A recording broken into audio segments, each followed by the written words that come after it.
Welcome to the Tech Egg. Don't get scrambled. Enjoy the video. You start by selecting the object you want to contour. This saves time versus creating a separate shape. Once selected, open Effects, then Contour and pick inside or outside, depending on whether you want inward or outward rings. Enter the number of steps and the offset value. These control how many duplicate strokes and spacing you get.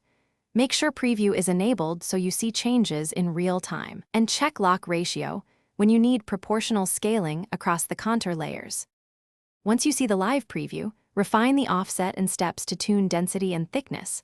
Larger offset gives wider gaps while more steps create more rings. Next, pick a corner style, round for smooth flow, bevel for flat edges, or miter for sharp points, because corners affect how the contour follows complex shapes. If colors or fills matter, assign a palette to each step or use blend later.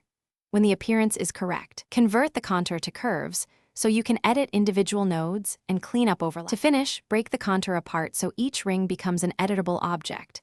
This lets you recolor or export individual shapes. Use weld, trim, and intersect to clean intersections and remove unwanted overlaps. These operations make the artwork print-ready and scalable. If you run into visual artifacts or jagged joins, simplify nodes or reduce the step count, then reapply the contour with a slightly smaller offset.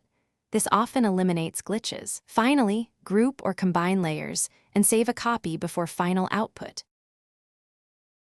Thanks for watching. Consider subscribing if I helped unscramble your problems.